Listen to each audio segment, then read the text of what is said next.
In my own work, I'm usually able to sidestep the conflicts and useless bickering by keeping it real, relying on deep principles. For example, if somebody asks me, "Are you for solar energy?"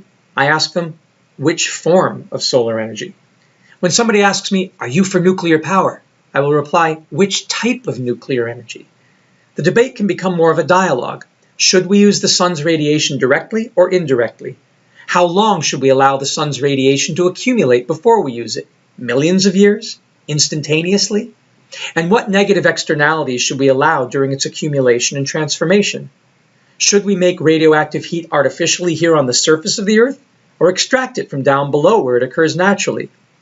Would you rather we go mine bauxite in the jungle to make aluminum, or melt a soda can at 600 degrees Celsius using a Fresnel lens? And the sun. With this kind of framing, to achieve sustainability, we must challenge our children and all our citizens to ask themselves and each other, if you had to start from scratch tomorrow, powering your home, your neighborhood, and community with some form of solar fusion energy or nuclear fission energy, and you had no access to the global infrastructure we've been using for the past 200 years, what would you do? If you were building a society with what we know now, and you knew you couldn't harm anyone in doing so, would you really try to dig and mine and process ancient stored sunlight in the form of hydrocarbons as your first move, and deal with the poisons they produce and the transport and refining that they entail? Would you really try to create and sustain and make safe nuclear reactions in your backyard? Or would you start with the easy transformation of the stored sunlight in organic wastes into reliable clean fuel and fertilizer, and get as much energy as you could out of this ubiquitous and safe-to-use resource first, turning a problem into a solution, and only when all the waste and potential pollution was gone, imagine no more garbage, turn to other forms of energy and fertility? Would you really go and start mining for fertilizer minerals like phosphorus, or for metals, or cut down trees to get wood and paper? Or would you first recycle all the garbage that you have, and only when you used it all up efficiently, then go looking for other sources? You see, it appears that we're doing things backwards, going looking for virgin supplies of resources and depleting them first, creating problems, rather than recycling the materials of life first, and only then, when we find we don't have enough to expand, looking for extra sources. Now, with over 7 billion people in a huge built environment churning out wastes that seem to be choking us, we actually have a great opportunity. Using the principles of biospherics, we should be able to create a closed cycle system fairly easily without mining stuff that took millions of years to create and store, and without reinventing fission and fusion reactions. From where do I draw my confidence in these ideas? From lived experience. I'm optimistic because I've lived completely off-grid through technologies available off the shelf or self-built that I installed myself at the LA Urban Eco Village and around the world. From photovoltaics and hot water heaters and small wind and hydro and biodigesters to indoor compost toilets and tower gardens and urban farming and tilapia ponds. So I have utter confidence that apart from a nuclear, chemical, or biological war, which would destroy the area we live in, or apart from political forces prohibiting me and my family and neighbors from implementing these technologies, we can live very well, regardless of rising and falling economic conditions. The confidence this gives me enables me to then further explore and contribute to larger scale solutions for sectors of society that haven't yet found the right scale solution for their currently unsustainable lifestyle or practices.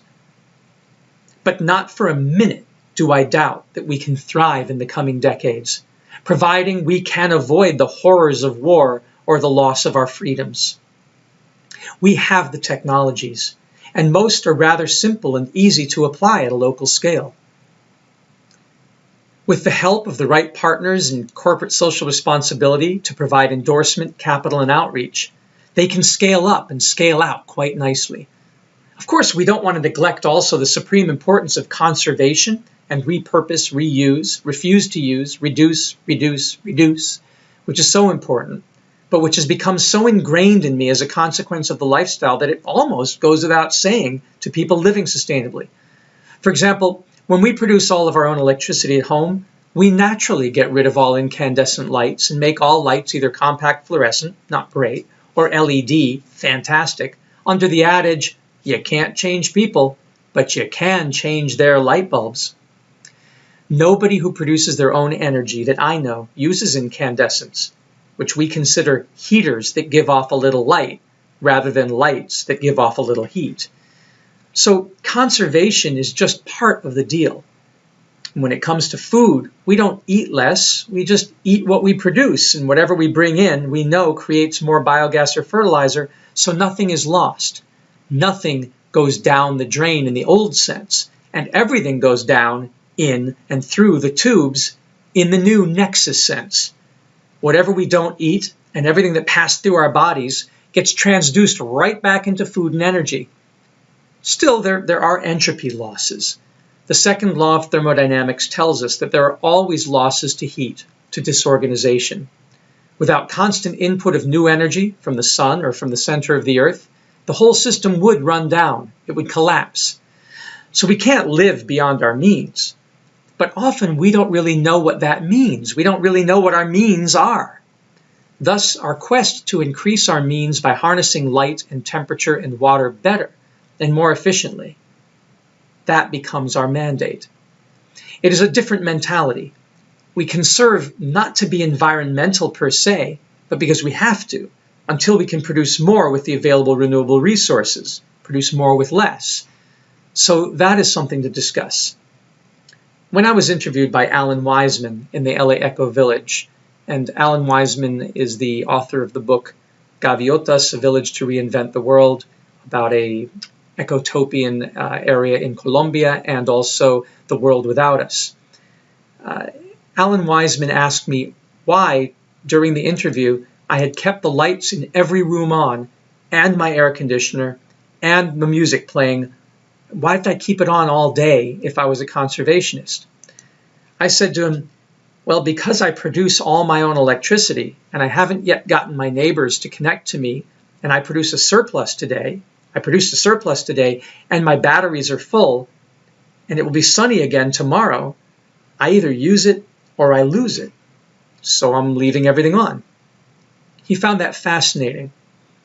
Later, I increased battery storage and eventually ran lines to the apartment of a friend of mine, and then I had to be more conservative. But generally, conservation becomes adjusted to your production and ability to store surplus. So it's another way of looking at things.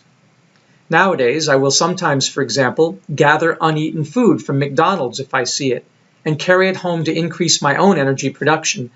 And I secretly wish sometimes that not everybody becomes a sustainability jock like me, because then there won't be excess stuff for me to have for free. But that's another story. Regardless of how you view it, once we reconceive the drain, we will certainly find that the notion of civilization going down the drain isn't such a bad thing after all.